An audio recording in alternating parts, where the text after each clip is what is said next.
Welcome back to our channel. ఈరోజు అయితే మేము ఎంతో రుచిగా ఉండే కంద వేపుడిని చూపించబోతున్నాం.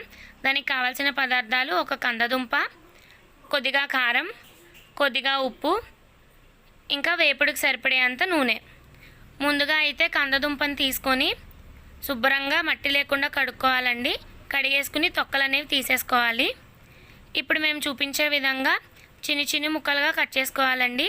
అలా కట్ చేసుకుంటే మనం అన్నంలో అద్దుకున్నా లేదంటే ఉత్తినే తినాలన్నా పిల్లలన్నా కూడా చాలా ఇష్టపడతారు తినడానికి. చూస్తున్నారు కదా, అలా చిన్న చిన్న ముక్కలుగా కట్ చేసుకుని ఒక 5-6 సార్లు నీటితో శుభ్రంగా కడిగేసుకోవాలండి. అప్పుడు దురదలు అనేవి లేకుండా ఉంటుంది. తర్వాత ముక్కలు ములిగేంత వరకు నీళ్లు పోసుకుని ఇలా ఉడికించుకోవాలి. ఇప్పుడు చూస్తున్నారు కదా, చూపిస్తున్నామా, మెత్తగా ఇలా అయ్యేంత వరకు ఉడికించాలండి. తర్వాత బాండీ అనేది పెట్టుకొని దాంట్లో వేపుడికి సరిపడంత ఆయిల్ వేసి హీట్ అవ్వగానే కంద ముక్కల్ని వేసేసి బాగా వేయించుకోవాలండి. అప్పుడప్పుడు మధ్యలో కలుపుతూ ఉండాలి, లేకపోతే మాడిపోయి లేదంటే అడిగంటిపోతూ ఉంటాయి కదండి. సో అందుకని అలా కలుపుతూ ఉండాలి. ఇదైతే సేమ్ మనం పొటాటో ఫ్రై తిన్నట్టే ఉంటుందండి, ఎంతో రుచిగా ఉంటుంది.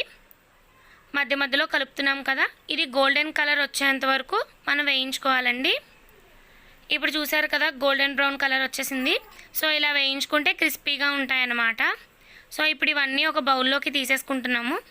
ఇలా తీసుకున్న దాంట్లోని కొద్దిగా సాల్ట్, ఇంకా కారం మనకు రుచికి సరిపడేంత వేసుకొని కలిపేసుకోవాలండి ముక్కల్ని బాగా. ఇలా చేస్తే ఎంతో టేస్టీగా ఉండే కంద ఫ్రై అనేది రెడీ అవుతుంది. ఇలాంటి వీడియోస్ మరిన్ని మీరు చూడాలనుకుంటే మా ఛానల్ని లైక్ చేయండి, షేర్ చేయండి, ఇంకా సబ్స్క్రైబ్ చేయండి. ఇలాంటి రెసిపీస్ మీరు ఇంకేమైనా కోరుకుంటే మా కామెంట్ రూపంలో తెలియజేయండి. Until then keep watching. Bye.